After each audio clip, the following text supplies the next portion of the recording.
વિદ્યાર્થી મિત્રો, સૌપ્રથમ તમે તો ધોરણ 10ની પરીક્ષામાં પેપરો સારા ગયા હશે.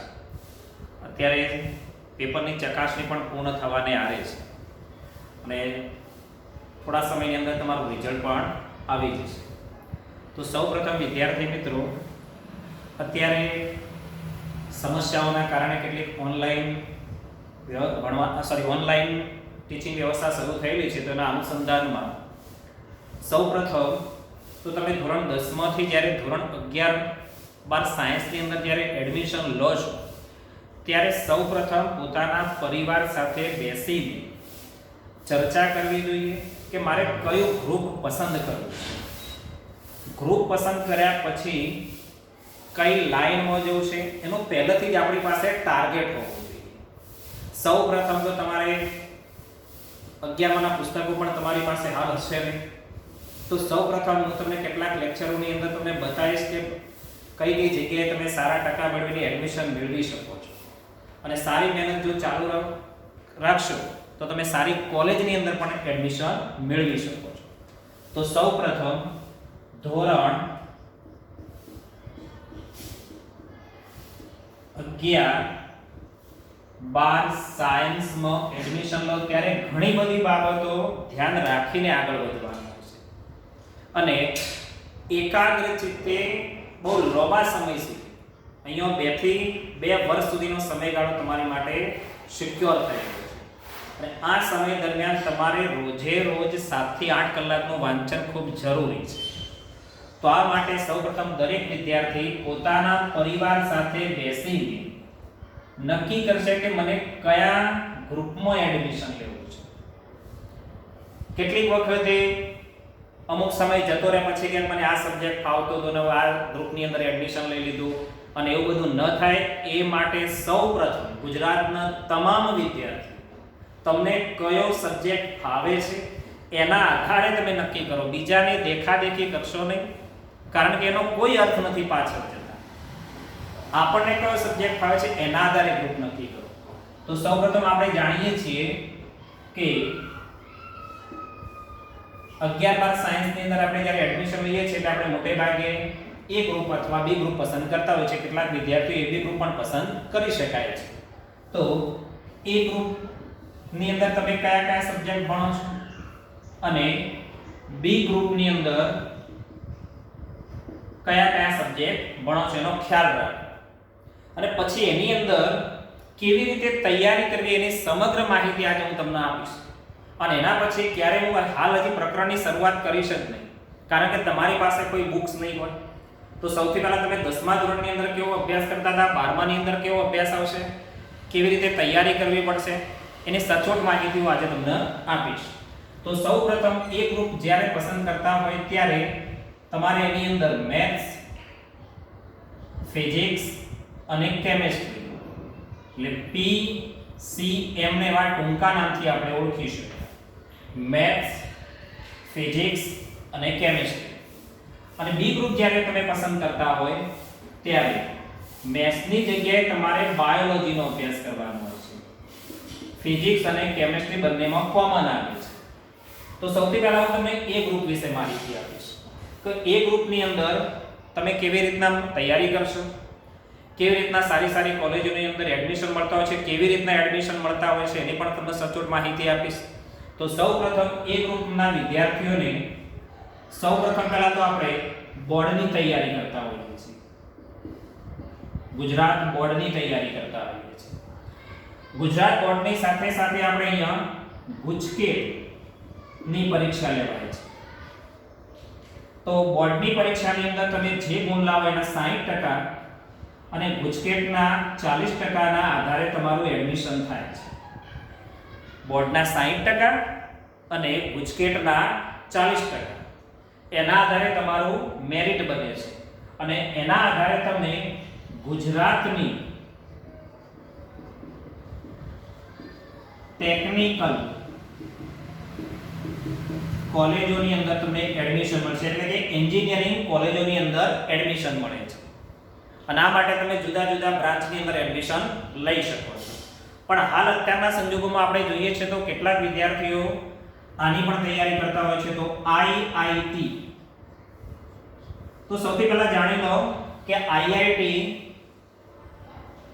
માં એડમિશન લેવા માટેની પ્રોસેસ અને આઈઆઈટી ની અંદર ભારતની અંદર કેટલી કોલેજો છે. તો હાલ આઈઆઈટી ની અંદર ભારતની અંદર 21 કોલેજો છે. પણ આ 21 કોલેજોની અંદર પણ કેટલીક ટોપ લેવલની કોલેજો હોય છે. દરેક વિદ્યાર્થીનો ગોલ હોય છે કે ટોપ લેવલની કોલેજોની અંદર એડમિશન લેવું, અને એની અંદર પાછું કોમ્પ્યુટરની અંદર એડમિશન લેવા માટે પડાપડી થતી હોય છે. તો આ જગ્યાએ પહોંચવા માટે આઈઆઈટી ની અંદર સૌથી પહેલા દરેક વિદ્યાર્થીનો ગોલ આ જ હોય છે, ભારતનો કોઈ પણ વિદ્યાર્થી હોય છે કે મારે કોઈ પણ ભોગે આઈઆઈટી ની અંદર એડમિશન લેવું છે.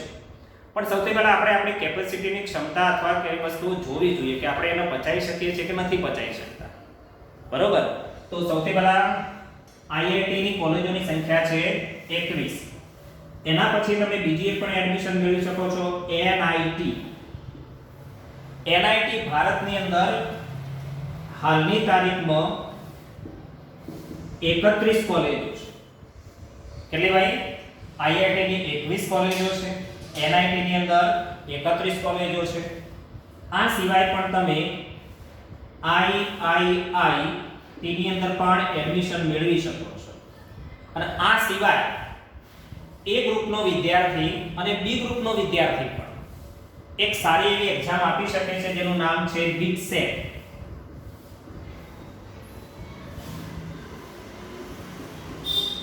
બીટસેટ ની અંદર એ ગ્રુપનો વિદ્યાર્થી પણ એડમિશન મેળવી શકે અને બી ગ્રુપનો વિદ્યાર્થી પણ એડમિશન મેળવી શકે. પણ બી ગ્રુપની અંદર ફક્ત બીફા અને એ ગ્રુપની અંદર એન્જિનિયરિંગ કોલેજો પણ છે અને સાથે સાથે તમે એની અંદર બીએસસી એમએસસી માસ્ટર ડિગ્રી પણ એની અંદર કરી શકો છો. Birla institute technology of science BITSAT ની એક્ઝામ તમે આપી શકો છો. કેટલાક વિદ્યાર્થીઓ આના એડમિશન ની અંદર કેટલીક બાબતો જાણતા નથી હોતા જે હું તમને બતાવું છું. તમે બીટસેટ ની અંદર સીધું પણ એડમિશન મેળવી શકો છો. બરોબર. બીટસેટ ની અંદર ગુજરાતનો જે અથવા ભારતના જે ટોપર વિદ્યાર્થી, ગુજરાતની અંદર જે ટોપરમાં ટોપર વિદ્યાર્થી આવે એ બીટસેટ ની અંદર સીધું એડમિશન મેળવી શકે છે. એટલે દરેક રાજ્યના બોર્ડના ટોપર વિદ્યાર્થી અથવા સીબીએસઈ ના ટોપર વિદ્યાર્થી સીધું એમાં એડમિશન મેળવી શકે છે. અથવા બીટસેટ ની અંદર તમારે જો એડમિશન મેળવવું હોય તો બીટસેટ દ્વારા એક એક્ઝામ લેવામાં આવે છે. અને તમે જો આઈઆઈટી ની તૈયારી કરતા હોય અને જો બોર્ડની તૈયારી કરતા હોય તો બોર્ડ આઈઆઈટી કરતા બીટસેટની જે એક્ઝામો છે એના લેવલની જે એક્ઝામો હોય છે, બોર્ડ પછી તમે બીટસેટની અંદર બીટસેટથી પણ સારી તૈયારી કરો. બોર્ડ બીટસેટ જેડબલઈ મેઇન અને જેડબલઈ એડવાન્સ ની અંદર આ રીતના તૈયારી તમે જો કરો તો તમારી સમક્ષ ઘણા બધા ચાન્સ વધી જાય છે. તમે બોર્ડની જો સારી તૈયારી કરી હોય, જો બોર્ડના તમે ટોપર વિદ્યાર્થી હોય તો તમને સીધું બીટસેટ ની અંદર એડમિશન મળી શકે છે. અથવા સીબીએસઈ ના જો ટોપર વિદ્યાર્થી હોય તો પણ તમે સીધું બીટસેટ ની અંદર એડમિશન મેળવી શકાય છે. અને જો તમે જેડબલઈ એડવાન્સ ની તૈયારી કરતા હોય તો બીટસેટ ની અંદર પણ તમે ટોપર રહી શકો છો. બરોબર. તો સૌપ્રથમ તમે આ દરેક એ ગ્રુપના વિદ્યાર્થીઓ માટે ખાસ ધ્યાન રાખવાનું છે કે જો આપણે એટલું બધું ન પચાવી શકતા હોય તો વિચાર કરવાનો કે આપણે કેટલું યાદ રાખી શકીએ છીએ, કેટલા એપ્લિકેશન ટાઈપના પ્રશ્નોને સાચા રીતે જવાબ આપી શકીએ છીએ. બરોબર. દેખાદેખીથી કોઈ પરીક્ષાઓ પાસ થઈ શકાતી નથી. એટલે સૌપ્રથમ આપણી ક્ષમતાના આધારે જ આપણે આ બધાની અંદરથી પસંદગી કરવાની છે કે મારે બોર્ડની તૈયારી કરવી છે કે મારે આઈઆઈટી ની તૈયારી કરવી છે કે તો બીટસેટ ની તૈયારી કરવી છે. પણ જો તમે જેડબલઈ મેઇન અથવા જે એડવાન્સ ની તૈયારી કરતા હોય તો તમે બીટસેટ ની અંદર ટોપર રહી શકો છો. બરોબર. અને આના આધારે પણ તમને સારી કોલેજો મળી શકે છે. તો BITSAT ની કોલેજો કઈ કઈ જગ્યાએ પર આવેલી છે તો એની તમને થોડી વાત કરી દઉં. તેની સારામાં સારી કોલેજ છે પિલાની, બીજી છે હૈદરાબાદ અને ત્રીજી એક છે ગોવા. ભારતની અંદર આ ત્રણ સ્થાન ઉપર BITSAT ની કોલેજો આવેલી છે. બરોબર? તો તમે BITSAT ની જો પરીક્ષા આપવા માંગતા હોય તો BITSAT ની પરીક્ષામાં જાન્યુઆરી ની અંદર એના ફોર્મ ભરાય છે. એપ્રિલ ની અંદર એની પરીક્ષા, એપ્રિલ અથવા મે ની અંદર એની પરીક્ષા લેવાય છે અને જૂનની આસપાસ એનું રિઝલ્ટ આવે છે. તો દરેક વિદ્યાર્થી જે 10મા ના વિદ્યાર્થી છે આ બધી બાબતો જાણવી ખૂબ જરૂરી છે.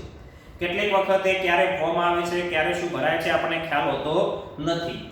તો BITSAT ની અંદર જાન્યુઆરી ની અંદર એના ફોર્મ ડિક્લેર થતા હોય છે. એપ્રિલ અથવા મેના, એપ્રિલના એન્ડમાં અથવા મેના પહેલા વીકની અંદર એની એક્ઝામ લેવાતી હોય છે અને જૂનની આસપાસ એનું રિઝલ્ટ આવતું હોય છે. તો આ થઈ એ ગ્રુપના વિદ્યાર્થીઓ માટેની વાત. હવે જ્યારે બી ગ્રુપના વિદ્યાર્થીઓ માટે આપણે વાત કરીએ છીએ તો હાલની તારીખમાં દરેકનો ક્રેઝ મેડિકલ તરફ વધારે છે. પણ વિદ્યાર્થી મિત્રો કેટલીક બાબતો જાણવી ખૂબ જરૂરી છે કે આખા ભારતની અંદર કેટલી મેડિકલ કોલેજો છે, મેડિકલ કોલેજોમાં કેટલા વિદ્યાર્થીઓ એની એક્ઝામ આપે છે, નીટની એક્ઝામ. બરોબર? અને કેટલીક વખતે કેટલાક વિદ્યાર્થીઓ ફક્ત દેખાદેખીથી તૈયારી કરતા હોય છે. ભાઈ એ રીતના તૈયારી ના કરો, આપણે કેપેસિટી વિચારીને તૈયારી કરો. બરોબર? બધા જ વિદ્યાર્થી એની અંદર જો વ્યવસ્થિત તૈયારી કરે તો પાસ થઈ પણ શકાય છે. એવું કોઈ નથી કે ના થઈ શકાય. બરોબર? તો બી ગ્રુપના વિદ્યાર્થીઓ માટે તો સૌથી પહેલા આપણે બોર્ડની તૈયારી કરીએ છીએ અને આની અંદર પણ ગુજકેટ ના આધારે આપણે એડમિશન ગુજરાતની જે કોલેજો છે, જે બીફાર્મની જે કોલેજો છે એની અંદર એડમિશન મળતું હોય છે. હવે આનાથી આપણે આગળ જ્યારે વધીએ છીએ ત્યારે નીટ, આ નીટની અંદર આપણે જ્યારે તૈયારી કરતા હોઈએ છીએ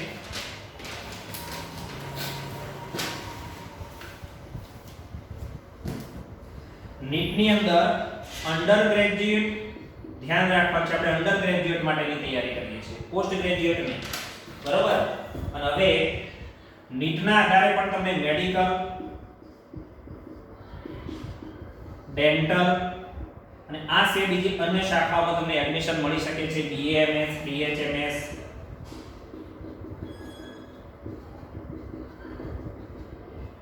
વગેરે. તો સૌપ્રથમ દરેક વિદ્યાર્થી અથવા મા-બાપનું સપનું હોય છે કે મારો વિદ્યાર્થી મેડિકલની અંદર જાય.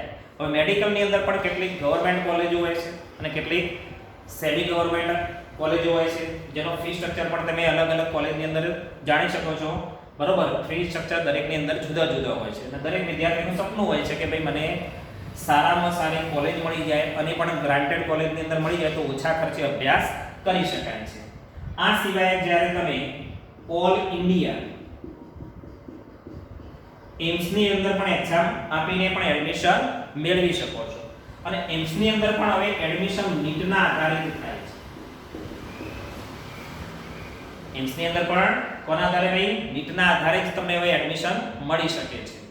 હવે દરેક વિદ્યાર્થીનું મેક્સિમમ સપનું હોય છે કે હું એમ્સ દ્વારા મેડિકલની અંદર પ્રવેશ મેળવું. એમ્સની અંદર મેડિકલ એટલે કે એમ્સની અંદર MBBS કરવાનું સૌથી પહેલાનું પહેલું સપનું દરેક વિદ્યાર્થીનું એ હોય છે. તો દરેક વિદ્યાર્થી જ્યારે નીટની તૈયારી કરતા હોય છે ત્યારે બહુ ગોળ રાખવો જોઈએ કે ભારતની અંદરથી દરેક વિદ્યાર્થી સૌપ્રથમ આવી કોલેજોની પસંદગી વધારે આપે છે. તો તમારે પણ જ્યારે મહેનત કરતા હોય ત્યારે આ બધું ખ્યાલ રાખીને મહેનત કરવાનો છે કે મારે કઈ રીતના તૈયારી કરવાની હોય છે. હવે પેપર સ્ટાઇલની આપણે દરેકની અંદર વાત કરીએ છીએ કે પેપર કેવી રીતના આવતા હોય છે. તો એ ગ્રુપના જે વિદ્યાર્થી છે એની હું પેપર સ્ટાઇલની થોડી તમને ચર્ચા કરીશ અને પછી બી ગ્રુપના જે વિદ્યાર્થી છે એના માટે હું પેપર સ્ટાઇલની કેટલીક ચર્ચા કરીશ. તો સૌપ્રથમ એ ગ્રુપના વિદ્યાર્થી માટે JEE મેઇન આ એક્ઝામ બે વખત લેવામાં આવે છે. જાન્યુઆરી ની અંદર એક વખત લેવામાં આવે અને બીજી એપ્રિલ ની અંદર લેવામાં આવે છે. બરોબર?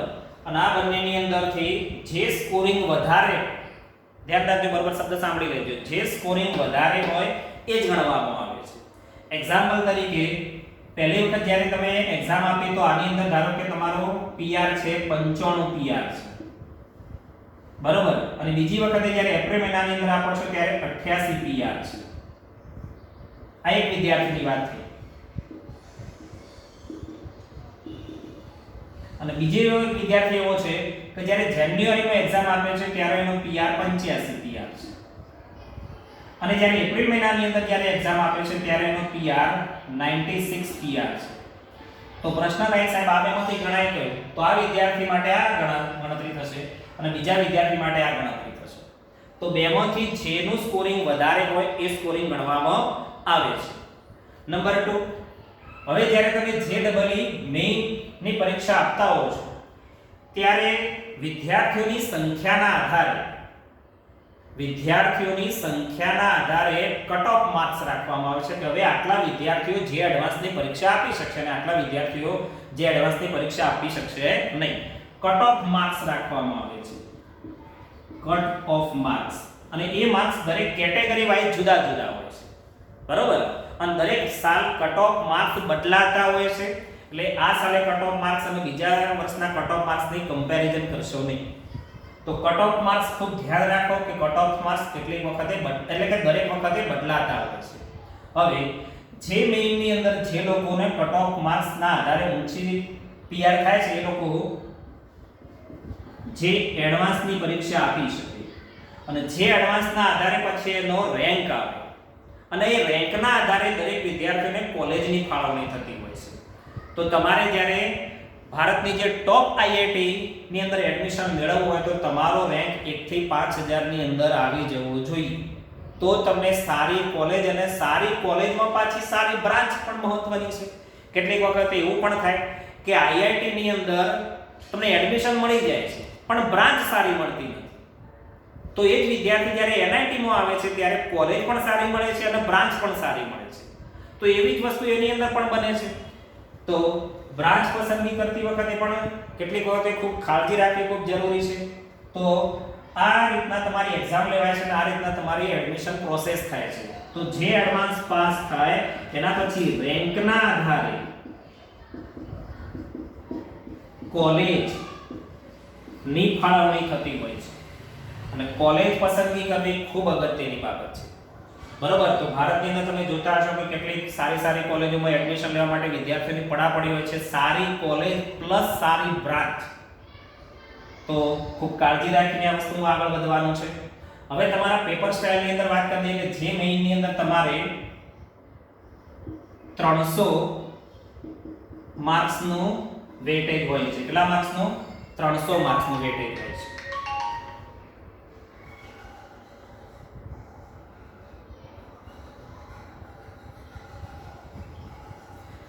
માર્ક્સની અંદર કેમેસ્ટ્રી એટલે સૌપ્રથમ મેથ્સ, ફિઝિક્સ અને કેમેસ્ટ્રી. પહેલા 360 ગુણનું પેપર આવતું હતું પણ હવે ચેન્જ થયું છે. બરોબર, વિદ્યાર્થી ધ્યાન રાખે, હવે તમારો 300 માર્ક્સનું પેપર આવવાનું છે. સમય તો એટલો ને એટલો છે, 3 કલાક જ છે. તો આપણો બેનિફિટ થયો એવું રહ્યું. પહેલા 30 પ્રશ્નો આવતા હતા, હવે 25 પ્રશ્નો આવે છે. પણ એમાં ધ્યાન રાખજો 20 +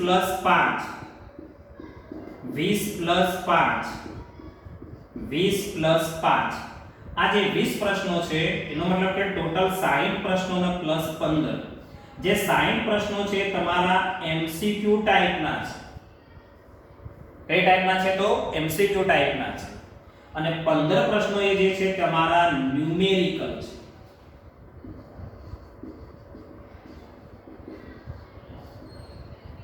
બરોબર, ખ્યાલ રાખજો આ વસ્તુ કે હવે પેટર્ન બદલાય છે. 20 + 5 એટલે 60 પ્રશ્નો તમારા જે છે MCQ ટાઈપના, 15 પ્રશ્નો ન્યુમેરિકલ ટાઈપના છે. ન્યુમેરિકલ ટાઈપના એટલે તમારે ગણતરી કરીને જવાબ અંદર એન્ટર કરવાનો છે કે જવાબ આટલો આવે છે. બરોબર, અને હવે એની પણ થોડી માર્ક્સ તમને ગણતરી પણ કરાવી દઉં કે કેવી રીતના આવે છે. તો જે MCQ ટાઈપના પ્રશ્નો છે, MCQ ટાઈપના પ્રશ્નો જો સાચો પડે તો 4 માર્ક્સ અને જો ખોટો પડે તો 1 માર્ક્સ લેસ થાય. MCQ ટાઈપના પ્રશ્નોમાં બરોબર ધ્યાન રાખજો. MCQ ટાઈપના પ્રશ્નમાં જો સાચો એક પડે તો 4 માર્ક્સ અને જો ખોટો પડે તો -1 થાય છે. પણ જે ન્યુમેરિકલ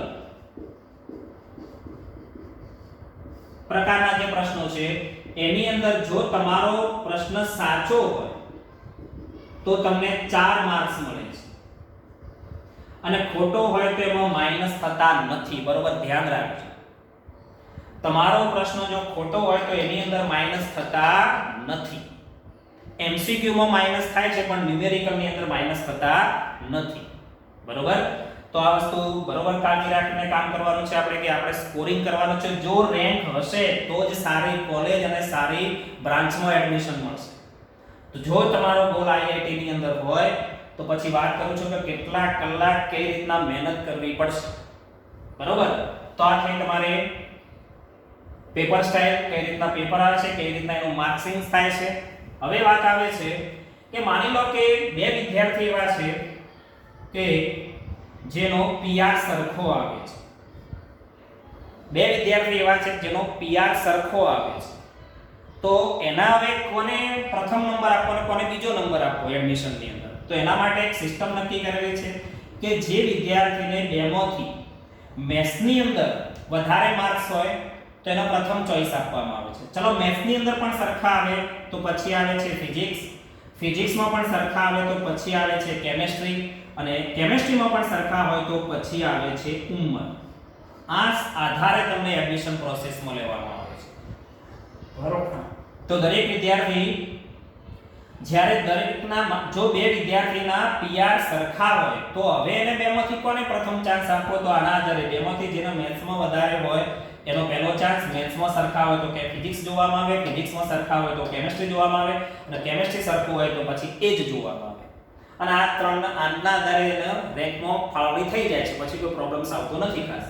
બરોબર, તો આ વાત થઈ જે મેઇનની, જે એડવાન્સની અંદર જે મેઇન પાસ થાય, જે મેઇનમાં કટ ઓફ માર્ક્સ રાખેલા હોય છે, કટ ઓફ માર્ક્સ થી વધારે હોય તો જ તમને જે એડવાન્સની પરીક્ષા આપવામાં આવે છે. બરોબર, તો આ વાત થઈ જે એ ગ્રુપના વિદ્યાર્થીઓ. અને બીજું પણ આપણે જાણીએ છીએ કે ગુજકેટ તો આપણે બોર્ડ દ્વારા લેવાય જ છે. કોના આધારે? બોર્ડના આધારે ગુજકેટની પરીક્ષા તો લેવામાં આવે છે. હવે વાત કરીશું આપણે નીટની અંદર. તો નીટ બી ગ્રુપના જે વિદ્યાર્થી છે એના માટે નીટ એક્ઝામ આપવી ફરજિયાત છે.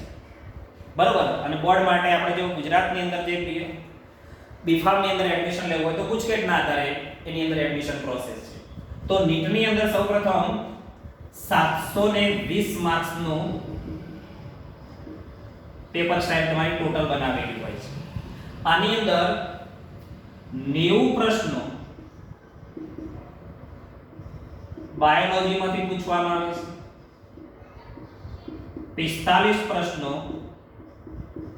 ફિઝિક્સમાંથી પૂછવામાં આવે છે અને 45 પ્રશ્નો કેમેસ્ટ્રીમાંથી પૂછવામાં આવે છે.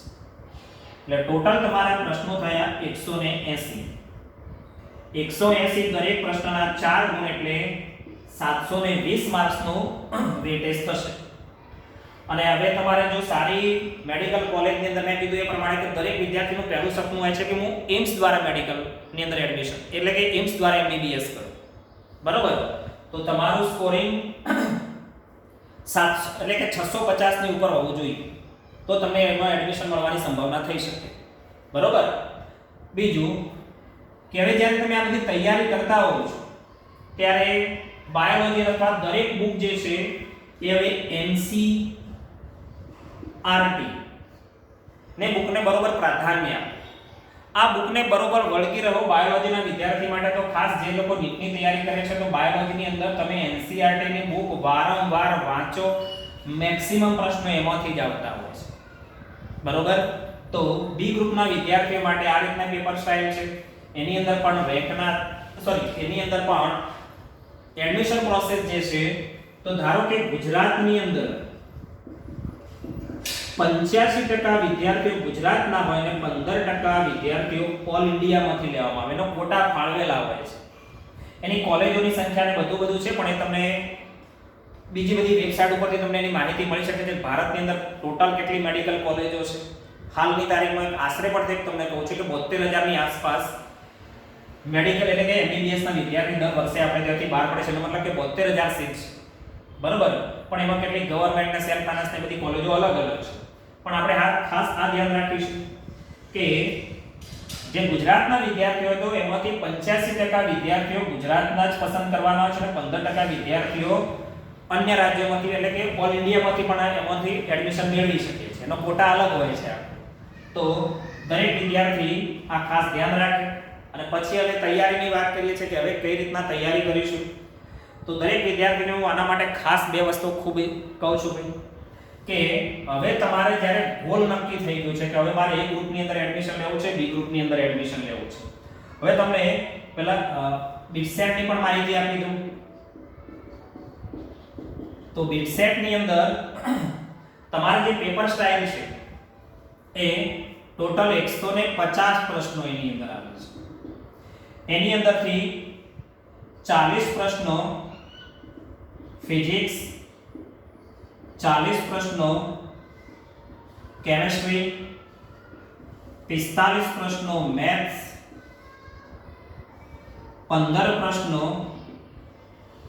ઇંગ્લિશ અને 10 પ્રશ્નો લોજિક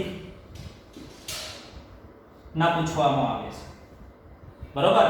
અને એક પ્રશ્નના 3 માર્ક્સ રાખવામાં આવે છે. તો આ રીતના એના પેપર સ્ટાઇલ છે. તો ટોટલ કેટલા પ્રશ્નો છે? 150. ટોટલ 150 પ્રશ્નો પછી એક પ્રશ્નના 3 માર્ક્સ રાખવામાં આવે છે. તો બીટસેટ ની અંદર આ ટાઈપની પેપર સ્ટાઇલ આપવામાં આવે છે. તો દરેક વિદ્યાર્થી ખાસ ધ્યાન રાખે. અને પછી હવે જ્યારે તમે આ બધું જાણી લો અને હવે પોતાના મમ્મી પપ્પા સાથે અથવા પરિવાર સાથે બેસીને નક્કી કરો કે હવે પપ્પા અથવા મમ્મી મારે આ ગ્રુપની અંદર જવું છે. તો ધોરણ 10 ના વિદ્યાર્થી સૌપ્રથમ આ નક્કી કરો તમે. અને હવે વાત આવે છે કે મહેનતની કેવી રીતના મહેનત કરીશું તો આપણે સફળ થઈશું. તો અત્યારે તમારી સમક્ષ મેં કીધું એ પ્રમાણે NCERT ની બુક ખાસ હવે તો આખા ઓલ ઇન્ડિયાની અંદર NCERT નો સિલેબસ ચલાવવામાં આવે છે. એટલે હવે કોઈ પહેલા જેવી કોઈ તકલીફ છે નહીં. પણ દરેક વિદ્યાર્થી જ્યારે તમારે હવે IIT અથવા NEET ની અંદર સારું સ્કોરિંગ કરવું હોય તો તમારે પ્રથમ દિવસથી જ એટલે કે જ્યારે શરૂઆત કરો ત્યારથી તમારું વાંચન 8 થી 9 કલાકની આસપાસ હોવું જોઈએ.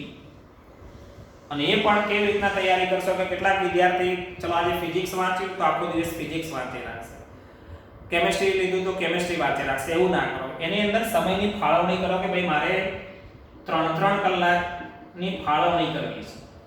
અથવા કેટલાક વિદ્યાર્થી 2.5 કલાકની ફાળવણી કરે તો પણ ચાલે છે. મેથ્સની અંદર થોડી વધારે કરે તો પણ ચાલે છે. પણ સરેરાશ દરેક સબ્જેક્ટને તમે 3 કલાક એની અંદર ફાળવણી કરો. તો દરેક વિદ્યાર્થી જો આટલી તમારી મહેનત કરવાની તૈયારી હોય તો જ આની પાછળ રચ્યા પચ્યા રહેજો. પછી આજે 2 કલાક વાંચ્યું છે, આજે નથી વાંચવું, કાલે વાંચ્યું છે, એનો કોઈ વિકલ્પ નથી ભાઈ, બરોબર. એટલે જ્યારે તમે પસંદગી કરી છે કે મારે હવે આની અંદર એડમિશન લેવું છે, અને મા-બાપ પણ ખાસ ધ્યાન રાખે કે આપણો દીકરો આટલા કલાક રોજે રોજ બેસી રહેવાની ક્ષમતા ધરાવે છે કે નહીં. કેટલીક વખતે તો જાણે વગર પણ તમે આ બધી તૈયારીઓ કરી દેતા હોય છે સર. પણ જાણો કે આપણો દીકરો આટલું બેસી શકે છે કે નહીં.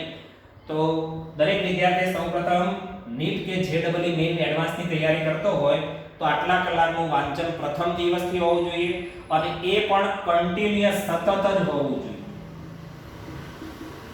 આજે વાંચ્યું કાલે ના વાંચ્યું એનો કોઈ મતલબ નથી, બરોબર. હવે જ્યારે તમે જે એડવાન્સની અંદર એડમિશન મેળવવા માંગતા હો અને ભારતની જે ટોપ IIT ચંદીગઢમાં તમારે એડમિશન લેવું હોય તો વિદ્યાર્થીઓ કેટલો બધો ભોગ આપતા હોય છે, ઘણી બધી વસ્તુઓ જતી કરતા હોય છે.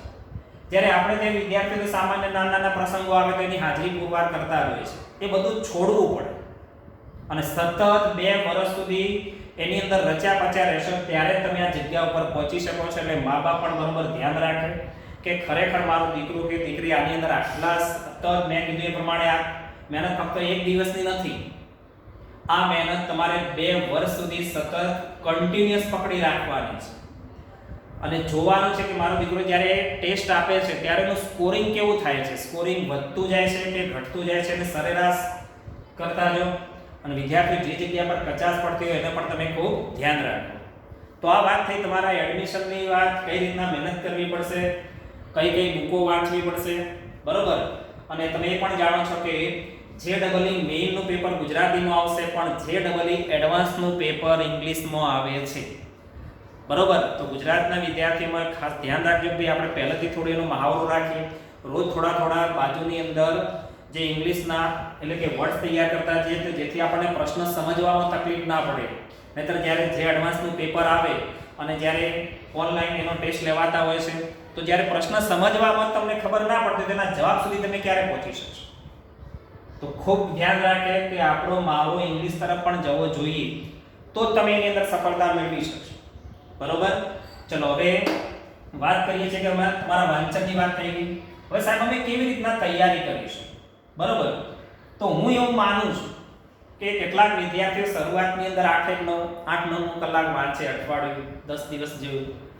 પછી આ જે સબ્જેક્ટ છે બધા સબ્જેક્ટ દરેકને બોરિંગ લાગતા હોય છે, કંટાળો આવતો જાય, આજુબાજુના વાતાવરણ બદલાતા જાય, કેટલીક સમસ્યાઓ આવતા જાય, એટલે વિદ્યાર્થીઓ એમાં થોડા નાસીપાસ થતા હોય છે. જો નાસીપાસ થયા તો માની લેવાનું કે તમે તમારા ગોલ સુધી પહોંચી શકવાના નથી. તો દરેક વિદ્યાર્થી આટલું વાંચન હોય તો જ આની પાછળ તૈયારીમાં રચ્યા પચ્યા રહેજો. બરોબર. હવે કેવી રીતના વાંચન કરીશું એની પણ તમને થોડી વાત કરી દઈએ છીએ. તો મેં કીધું એ પ્રમાણે 3 કલાકની અંદર હું એમ કહું છું કે ચલો આપણે, કારણ કે એડમિશન માટે અમુક ટકાવારી તો ફરજિયાત છે, તમારે એડવાન્સ એક્ઝામ આપવી પડશે. એડવાન્સની એક્ઝામની અંદર તમારા આટલા ટકા તો હોવા જ જોઈએ ભાઈ. બોર્ડની અંદર આટલા ટકા હશે તો જ પાછું માન્ય ગણવામાં આવશે. બરોબર. તો તમારે એક કામ કરવાનું છે. હવે તમે વિચાર કરો કે જ્યારે કોઈ પણ સાહેબ અથવા તમારે કોઈ પણ સ્કૂલની અંદર જ્યારે સાહેબ ચલાવતા હોય છે ત્યારે મિનિમમ 2 કે 3 થિયરી ચાલે. તો તમે એક કામ કરો કે રોજ તમારે એક થિયરી લખીને તૈયાર કરવાની. એક થિયરી પહેલા વાંચી લો. બરોબર. પછી એને કાગળ ઉપર લખો. તો થિયરી પણ તૈયાર થઈ ગઈ. તમારા 3 કલાકમાંથી ચલો માની લો કે 1 કલાક અમે તમને આપીએ, 1 થી 2 થિયરી તમે તૈયાર કરી લખી શકો છો. બરોબર. અને હવે 1 કલાક આની પાછળ તમે ફાળવી દીધો. હજી તમારી પાસે 2 કલાક પડેલા છે. તો આ 2 કલાકની અંદર હવે તમારે MCQ કરવાના છે. MCQ plus numerical. ધ્યાન રાખજો. અને 2 કલાકની અંદર રોજે રોજ તમે નક્કી કરો કે મારે આ રોજ આટલા 40 થી 50 MCQ તૈયાર કરવા છે. બરોબર. અને સાથે સાથે પછી જાતે કેટલીક વખતે બેઠા હોય તો વિચારવાનું પણ રહેશે કે આજની જગ્યાએ આવો કોઈ પ્રશ્ન બદલાઈ જાય તો એનો જવાબ કઈ રીતના આપવાનો. અને આવી બધી તૈયારીઓ સાથે એનો મતલબ કે રોજ આ પેટર્ન અપનાવી રાખો. થિયરી પણ તૈયાર થતી જાય અને સાથે સાથે MCQ પણ તૈયાર થતા જાય. અને જ્યારે પણ કોઈ પણ જગ્યાએ ટેસ્ટ લેવાતો હોય તો ટેસ્ટ ફરજિયાત આપો તમે. ટેસ્ટના આધારે આપણને ખબર પડશે કે આપણે કેટલા સ્કોરિંગ ઉપર પહોંચી શકીએ છીએ. બરોબર. તો આ પેટર્નના આધારે કામ કરજો. કે કેટલીક વખત એવું થાય કે તમે 2 મહિના 3 મહિના 4 મહિના 5 મહિના 6 મહિના પછી ખબર પડે કે ભાઈ હવે આપણે તો જે મેઇન કે જે એડવાન્સની આપણે તૈયારી કરી શકીએ એટલી હવે આપણી કેપેસિટી નથી રહી. તો તમારા 2 થી 2 બગડશે કેટલીક વખત. નહીં બોર્ડનું તૈયાર થાય કે નહીં JEE નું અથવા JEE મેઇન કે એડવાન્સનું તૈયાર થાય. તો કેટલીક વખત હું એવું માનું છું, મારો રાય છે કે જો તમે આ રીતના થિયરી પણ તૈયાર કરી હોય તો આપણે બોર્ડ સાચવી શકીએ. બરોબર. એ પણ તમારા પર ડિપેન્ડેબલ છે કે તમારે કઈ રીતના આવે એને ચોઈસ કરવું છે. તો દરેક વિદ્યાર્થી આ બાબતને ખૂબ પકડી રાખે. બરોબર. નીટની અંદર પણ તમે મેડિકલ, ડેન્ટલ એ સિવાય પણ બીજી ઘણી બધી શાખાઓ છે જેની અંદર તમે એડમિશન મેળવી શકો છો. બરોબર. અને જો આટલી બધી તૈયારી કરી હશે, બરોબર, આટલી બધી તૈયારી કરી હશે અને ક્યાંક આપણે નિષ્ફળ થતા હોઈએ એવું લાગે તો માની લેવાનું કે આપણે નિષ્ફળતા નથી, પણ ઘણી બધી આ બધી તૈયારીઓ આગળની જ્યારે કોઈ એક્ઝામો આવશે તો તમને ઉપયોગી થવાની છે જ છે. બરોબર. એટલે કોઈ દિવસે વાંચેલું અથવા કોઈ વસ્તુથી તૈયાર કરેલું ક્યારેય બેકાર જતું નથી. હવે આના માટે હું તમને 2 વસ્તુ બરોબર ખાસ ધ્યાન આપું છું. હું તમને એક વાર્તા કહીશ. આ વાર્તાને તમારે એટલે કે હું તમને એક વાર્તા, તમે જાણો છો, ખાસ એ વાર્તાની ચર્ચા નહીં કરીએ, પણ એક વાર્તા ખાસ યાદ રાખવાની છે. કાચબો અને સસલાની. હંમેશા કાચબાની જેમ ચાલજો અને મક્કમ ગતિથી ચાલો કે રોજે રોજ આટલું થઈ જ જવું જોઈએ. બરોબર. બહુ ઝડપી દોડી પછી ઊભા રહીએ એનો કોઈ મતલબ નથી. એટલે આ ખૂબ ખાસ ધ્યાન રાખજો. અને બીજું કે હવે તમે જે 10મા ધોરણની અંદર જે ભણેલા છો ને 12મા ધોરણની અંદર જે ભણેલા છે એમાં થોડો ડિફરન્ટ આવશે. એટલે કેટલીક વખત એ વિદ્યાર્થીઓ મા બાપ એમ માનતા હોય છે કે ભાઈ 10માની અંદર આટલા બધા ટકા આવ્યા છે તો 12માની અંદર પણ એટલા બધા ટકા આવશે, પણ એવું દર વખત રહેતું નથી. બરોબર? એટલે પસંદગી આ બધી બાબતો બહુ ધ્યાનપૂર્વક રાખજો. એટલે કેટલીક વખતે 10માના ટકા પછી 12માના ટકાની કમ્પેરિઝન પણ ના કરતા, કારણ કે 10માનું એક લિમિટેડ ની અંદર પૂછાય છે, 12માની અંદર ઘણું ડીપની અંદર પૂછવામાં આવતું હોય છે. બરોબર? તો તમે સૌથી પહેલા ગોલને પોતાના પરિવાર સાથે બેસીને આ બધે ડિસ્કસ કરી લો કે હવે આ રીતના મારે આગળ વધવાનું છે. બરોબર? અને હવે જ્યારે હું બીજું લેક્ચર જ્યારે પણ શરૂ કરીશ ત્યારે હજી હું તમને કોઈ પાઠ્યપુસ્તકમાં નહીં લઈ, તમને હું બતાવીશ કે ખરેખર કેવી રીતના મહેનત કરવી પડશે તો તમે 11-12 ની અંદર ટકી શકશો. બરોબર? Okay, thank you.